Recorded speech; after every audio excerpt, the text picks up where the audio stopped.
Welcome to your online coffee break, where we discuss bite-sized topics that inspire, educate, and entertain.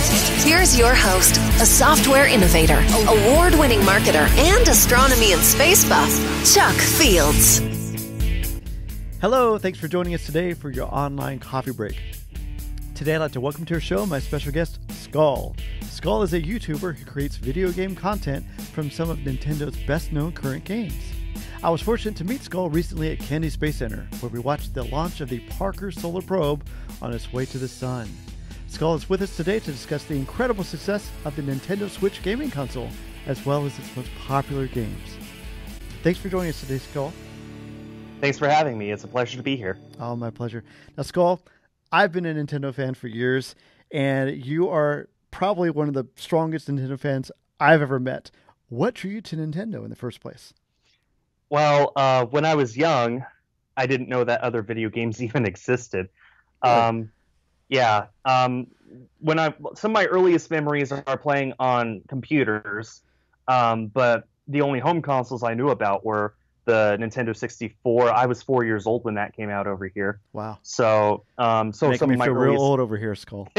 Sorry. So some of my earliest gaming memories are with the Nintendo 64. I loved playing Mario Kart. I loved playing Super Smash Brothers with my best friend who was my neighbor. Mm-hmm.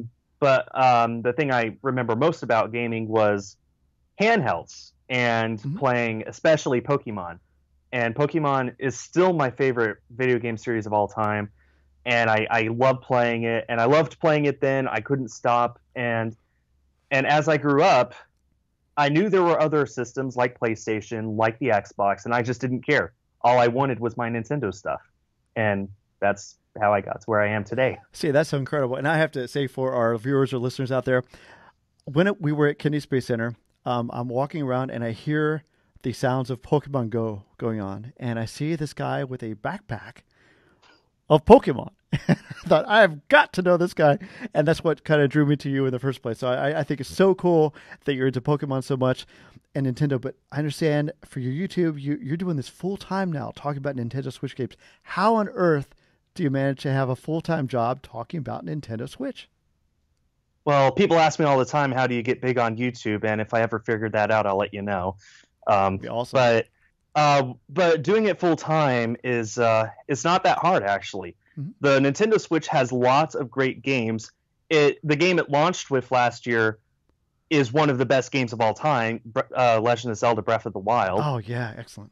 And ever since then, there have been so many other games that have come out. Super Mario Odyssey, Xenoblade Chronicles 2, my favorite game on the Switch to play on my channel, Splatoon 2. Mm-hmm. There's all sorts of games. There's plenty more coming up. There's Pokemon games coming out in November, Super Smash Brothers Ultimate in December. There's a new Metroid game coming out. There's a new Bayonetta game coming out. There's a new Fire Emblem game. Eventually, there will be Animal Crossing. You know, all these great IPs that Nintendo has made that are going to be on the system all at once for you to pick up and take with you. Not to mention all the strong third-party support it's gotten from developers such as Bethesda with Skyrim, such as, they also did Doom and Wolfenstein 2. Wow. Those games in their entirety are on the Switch. Now, is it unusual? I mean, from what I think you said before, is that they released over 100 games worldwide in a one-year period.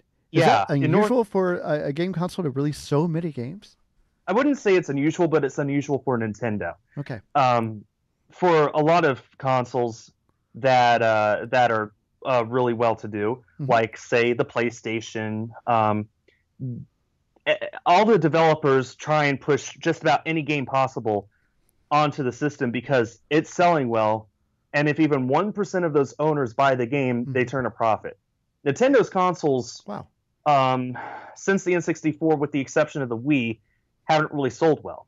The Wii U only sold, when all said and done, less than 15 million units worldwide, which is just not that good. Mm-hmm. The Switch, up till now, has sold over 20 in just a year and a half, and it has a long life ahead of it. So all these developers are very interested in porting their games to the Switch, and it also helps that apparently the Switch's hardware architecture is easy to put ports on. Mm-hmm. So there's less work that's involved to put the same game on the Switch. Wow. as opposed to previous consoles. Okay, I'm going to, for our YouTubers out there, I'm holding up the Switch right now. To me, it's just amazing just how compact it is and how versatile it is. What do you think is the biggest draw for the Switch that just made it so darn popular? Well, the most obvious thing is that it's a hybrid console. Mm-hmm. It's not a home console and it's not a portable. It's not a Wii, but it's not a DS. It is a mixture of everything. Where you can connect it to your TV just as you would with your PlayStation or your Xbox, and you'd be able to play all those beautiful AAA games in high quality.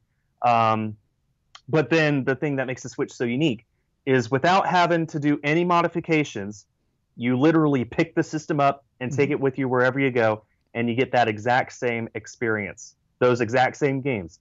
You don't have to shut off the game and then turn it back on when you're going. You can pick it up mid-game and do whatever you want. Wow. And that's probably the biggest draw of the Switch is the seamlessness between putting it on your TV and taking it with you on the go. Well, I know it's certainly a big selling point for me. Oh, I think it's awesome. What surprised me, and we talked about this offline, is how long Nintendo has actually been around. And yeah, I understand that it actually started out as a small Japanese company in the year 1889, marketing a card game. And I think it was called Hanafuda or something like that. I have no idea. And just not to give the history, but as I understand, they eventually evolved into a toy company. They moved on to electronic games in 1972. Then finally, in 1985, they came out with the Nintendo Entertainment System, the NES, and that's where I sort of came on board with it. We had one of those. We had a Game Boy after that, the Super NES. And then I remember well when the Nintendo 64 came out in 1996, and I remember how awesome that was. I still remember how Mario looked and how realistic it was, and we loved that. We went on. The Wii came out in 2006. Of course, we got one of those for a family. It was a great family game, great friends game. Invite all the friends over. We loved the wirelessness of it. When the Wii U came out in 2012, we actually have one of those. I kind of thought it was underrated because I really enjoyed the Wii U. Do you think it was that, or what do you think why do you think the Wii U didn't take off as much as they expected? Well, the Wii U is a great system. I mean, that's what I was playing when I started transitioning to video games on my channel. That's what helped with my my popularity on YouTube. It is a great underrated system, and I think in 10 years people will really look back on it in an extremely favorable light. The problem is the average Joe, people who aren't gamers, have no idea what it is. I mean, me personally, I'm a gamer. I'm a Nintendo fan. Wii U was, I think, announced in 2011, released in 2012. I didn't buy mine until 2014. And in all that time, I didn't quite know what it was. Right. When it was first announced, a lot of us thought it was just an accessory for the Wii. It's not. It's an entirely different console. It's the difference between a PlayStation and an Xbox, the Wii and the Wii U. But no one knows that because the marketing didn't really do a good job. Right. I didn't fully know what it was. I thought, okay, is it an accessory? No, it's a console. Okay, what's the console for? Is the gamepad required? All this stuff. I saw every commercial. I saw people unbox it on YouTube. I saw people play it in real life. I even went over to a friend's apartment and played it with them. And I still didn't fully understand what it was until I bought one for myself. And that's part of the reason why I'd say that's the biggest reason the Wii U failed is Nintendo didn't make it clear what it was. Their marketing was horrible for the system. And by the time they finally got around to making good games for it, Super Smash Brothers, Splatoon, all that stuff, they had already started announcing this new console. They called it the NX then. It's the Switch now. We're making this. And the next 2 years were like a drought. There were maybe 2 AAA games released in 2016. Wow. So when all was said and done, the Wii U just never really had a chance. And that's one reason why I'm so glad the Switch is doing so well. It is just selling like hotcakes. It's doing amazing. The library is amazing. In the first year, Nintendo released more games for it in their major IPs than the Wii U got in its entire lifetime. And so that's incredible. I'm actually looking behind you. For those of us who are watching the video, you have this tremendous shelf full of Nintendo Switch games. I can't imagine. So have you played Wii U games down here too? Oh my gosh. Have you played you want something every game on something there? Interesting? I try and play every game I get, at least a little bit, some more than others, obviously. Sure. But here's the interesting thing. Up here, my Switch games, that's 2/3 of the North American library. This isn't even all of them. Wow. The Wii U is just this one shelf, and it ends here. That's more than a third, closer to a half of all the games that got. Oh, my gosh. So the Switch just got so many more games. And this is the great thing about the Switch is it hardly has any bad games on it so far. So if you were to go to a store, say if you go to Walmart and you have $40, you can just pick a random game from the shelf, and odds are that you will like the game, that it is a good game that you will enjoy. Wow. The Switch is going to have so many hidden gems on it, and people are going to take years to figure out what all of them are, and it's so awesome. I mean, I love game history. I love looking into the history of video games, seeing, what consoles came about, how they came about, the games on them, all that stuff. Mm-hmm. And it's quite the different experience to actually be living in a time when all this is currently going on and not looking at it in terms of this happened in the past. This is set in stone. This isn't set in stone. This is currently always evolving, and that's just remarkable to me that I'm around when that's happening. That's amazing. So the system itself, it seems like the system is better than the predecessors. Seems like the marketing is better, and certainly the content, all the games are just more variety and a better quality on it. Now, of that tremendous collection of Nintendo Switch games behind you, what's your all-time favorite? If you had to pick just a few. Oh, if I could pick just one, that'd be easy. It would be The Legend of Zelda Breath of the Wild, and if you can see this, there it is. Nice. I put so many hours into that game. I do consider it to be the single best game of all time. And I think it's easy for people to at least agree that it's one of the best. Mm-hmm. The other obvious ones that I would recommend are Super Mario Odyssey, Splatoon 2, Mario Kart 8 Deluxe, Mario and Rabbids Kingdom Battle. If I could pick some hidden gems that you might not have heard about. Yeah. Oh, man, I just got to scan this. There's so many to look at. Kirby Star Allies, that's not really a hidden gem, but that's a good one. Mm-hmm. I would recommend Ocean Horn. Octopath Traveler is the new one that just came out from Square Enix. It's the first major third-party exclusive game on a Nintendo console since the GameCube. Wow. So, let's see. Portal Knights, that's a really fun one. Let's see. Super Beat Sonic, XONIC. That's a fun rhythm dancing game. Oh, nice. I mean, I could just go on and on about all these games behind me. But like I said, just buy one, and odds are you'll love it. See, that's awesome. Now, when you get these games, are you aware of like what's coming up? Like as we are coming up on fall and the holiday season, are there any new games coming out that you just can't wait for? Well, the biggest ones are Super Smash Bros. Ultimate and Let's Go Pikachu and Eevee, the Pokemon games. There's a few others that are coming out that I would love to talk about if I could remember what they are. Sure. But this is the best kind of problem, is that there's so many coming out, you can't remember them all. Oh, that's amazing. As a Switch collector, I mean, look behind me. Yes. I keep track of all the games that have ever released and all the games that are coming up. I have a spreadsheet. And just what's announced that will definitely be coming out by the end of this year is bigger than the Wii U got in its entire lifetime. For the next 4 months, that's it. Wow. That's pretty amazing, isn't it? That is so amazing on this. Now, now I've obviously been more on the Nintendo side of things, but there's people out there that have their PlayStation or their Xbox. Do you think that the Switch will pull those people over? What entices you more about the Nintendo Switch than some of the other competitive gaming consoles out there? Well, I have all those other consoles. I have a PlayStation 4. I have an Xbox One. I even have a gaming PC that I love playing for Fortnite and Overwatch. Nice. But the thing about the Switch is the portability. Mm-hmm. Yes, you lose your graphics a little bit. Mm-hmm. Not every game's going to be at 60 frames per second. But in exchange, you get to take those games with you wherever you go. If you're like when I went to Florida for the Parker Solar Probe launch, I brought my Switch with me. I put in some real hours into Octopath Traveler, which I never would have been able to do if it was an exclusive to the PlayStation 4, for example. I think the fan bases for each of the different consoles is a little different. Sure. Xbox One, you're mostly going to focus on people who care about graphics.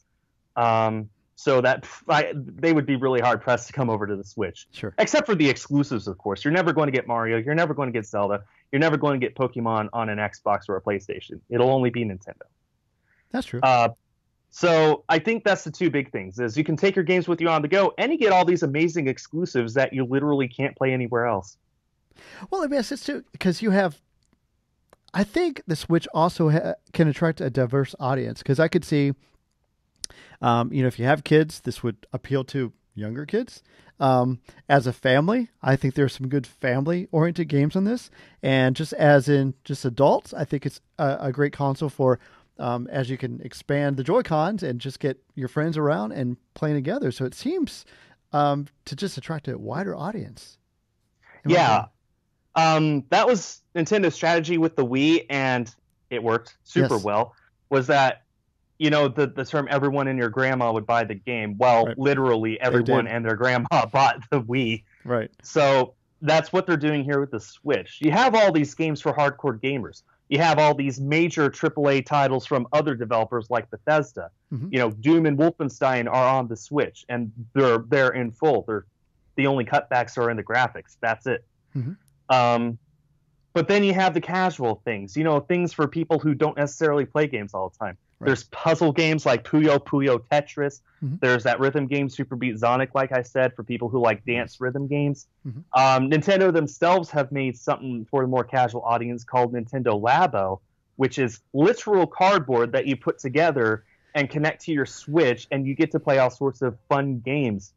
The process of putting that cardboard together takes hours. It's a fun activity for you if you just like doing models. It's good for if you're a kid and you like putting things together. It's good for families who want to do things as an activity. And then once that's done, you get to play all those fun games as well. Wow, that's awesome. With the holiday season coming up, hopefully we'll see another surge in Nintendo Switch sales, I'm hoping. Now, I do want to switch gears for a second. I want to talk about your experience with the Parker Solar Probe, if I may. Was that your first up-close rocket launch? What was that experience like for you? Oh, boy. No, I saw the launch of a weather satellite I went in February at March. It launched on March 1, called GOES S. That was my first rocket launch. This was supposed to be my second, but unfortunately, as I'm sure you and your viewers know, it got delayed. Right. It was scrubbed on the first day at T-1 minute 55. Painful. And my flight home left 4 hours later. So that was my chance to see it. I missed it. I'm so sorry. It's fine. But no, that was my second time going to Florida in the hopes of seeing a rocket launch. That was my third NASA social event altogether. I had previously gone to one here in Houston at Johnson Space Center. Excellent. So excellent. Well, we're hoping for you for the next time you go that you definitely see that rocket take off. Thank you. I mean, I love space. We could talk here about Nintendo all the time, but my deepest passion is space exploration. And my position here on YouTube has enabled me to attend events all over the world for NASA, if I so wish, as a member of the press. That's awesome. So, like, when humans return to space next year on SpaceX and Boeing's missions, I should be able to go to Kennedy and participate, whether with NASA Social or as myself. That's incredible. So I imagine we're going to see updates on your YouTube channel? Oh, absolutely. Excellent. And for our viewers and listeners out there, what is your YouTube channel? You're going to have to put a link in the description. And I will do that. As with most YouTubers, if I had expected to get this big, I would have picked a different name. Okay. My name is pronounced Skul Shurtagul TCG. Yeah, you're not going to remember that, so don't even bother. Check the show notes if you're listening. Yeah, just follow the link. You'll if your find video, it. I'll put this right on the video screen on that. Listen, Skul, I can't thank you enough for taking time out of your busy schedule to join us today and talk about Nintendo Switch and all the exciting things going on. Thank you so much. My pleasure. Online coffee break. While the Nintendo Switch is awesome, there's such a wide variety of games to choose from. Like Skull said, they're all fantastic. Want to thank Skull for joining us today. Want to thank you for joining us today as well. Whether you're listening or watching us on YouTube, thank you so much for taking time out of your busy schedule to join us. If you'd like to comment on today's topic, go to our website, onlinecoffeebreak.com, leave a comment there.